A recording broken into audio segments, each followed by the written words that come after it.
Thank you all for coming. My name is Taylor Gorrell. Of all the different media forms that came into existence over the last 5 decades, I guess it would be, none has changed the world more than television. The fact that we can just sit on our couches and watch a program unfold before our very eyes without having to flip through pages is most likely still revolutionary even to this day, even if we take it for granted. But it's that taking for grantedness, I think the term is, that starts to make people think that television is nothing but mindless dribble, especially with shows on the air like Jackass and South Park, for examples. I consider this an insult because I've watched a lot of actual quality programming throughout my years, and I've learned a lot. I've learned a lot from it. Television can actually be worth watching, just even though too much of a good thing can still apply. But if you pick the right programming, you'll surprise yourself by what you can see. The biggest thing, pretty much, is that sometimes the plot lines of television programs can actually mirror real life. More often than not, the real life struggles that people go through, even if they're blown completely out of proportion. For example, a teenage superhero manifesting their powers and being unable to control them in a not so subtle analog to puberty. This is a very prime humor tactic among shows like this. A character taking their driving test to get their license in a world that's not quite like ours, usually resulting in a hectic chase sequence that is pretty much considered heck on earth for the unlucky instructor.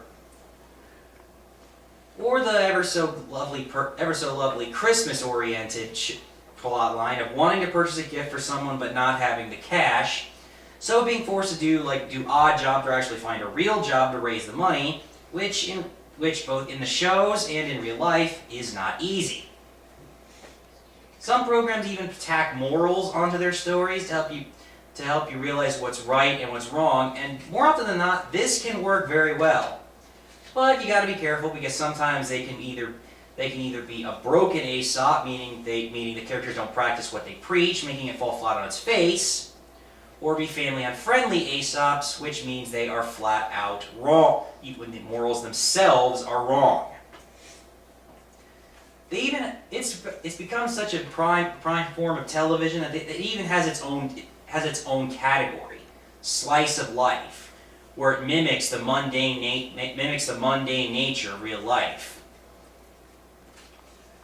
Also, if any of you have children, you'll know very well that television can be educational, to the point that there's multiple levels of educational programming, usually for children. The lowest level, obviously, is where they handhold you through everything, usually encouraging interaction with the children so that they learn easier. The best example I can name is Dora the Explorer, which, through my siblings, think is a very good show. Then there's the next step up is when the show gives you information, rather than expecting you to interact with the characters on the show. The characters themselves use it so that they gain the information just as much as your children do. Then there's the highest level, I think, which is where they don't explicitly give you information, but the characters themselves learn it as a result of the plot, making it seem a lot more realistic in that they're learning the skills and then using it to progress the plot. Cyber Chase, a very good show, is probably the best example I can name when it comes to it. But even when it comes to non-children-oriented shows, they have those shows where they take you inside different places and show you the inner workings, like shows like Unwrapped or How It's Done, I think the show is named. How It's Made. How It's Made, thank you.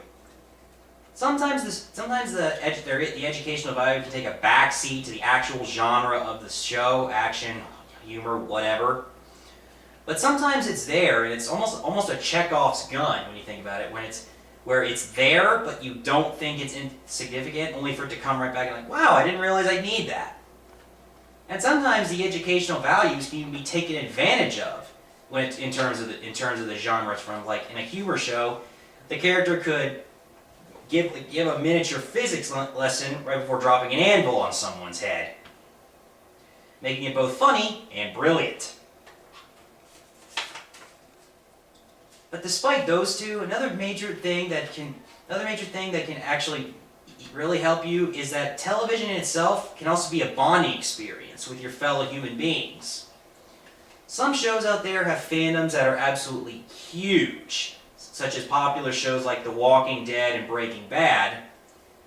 Some shows even have whole conventions worth of people coming, so you could easily find someone to connect with there, either through your favorite character, favorite moment in the show, whatever. But with so many shows and so many people watching them, it's pretty much impossible not to find someone out there in the world that likes the same shows you like and likes the same things you like, because there's over 6 billion people in the world. But even if you're not that much of a die-hard fan of television, it's at least a conversation starter. You walk up to somebody, hey, did you see that episode of blah blah blah? All of a sudden you're talking to somebody. That could end up being a friendship right there. You never know. And to think, everything that I've just mentioned right now can come from television, which, as I mentioned, some people think is pointless. You can get advice on real-life struggles, you can learn something you didn't know, and you can even make a connection with another person just because you sat your butt down and watched like around a half hour of something on a screen. Even if you don't really agree with me, it's something you might want to think about. Like, hopefully when you walk in, you see your television screen off and you think, maybe it's worth it. Is that it? Mm-hmm.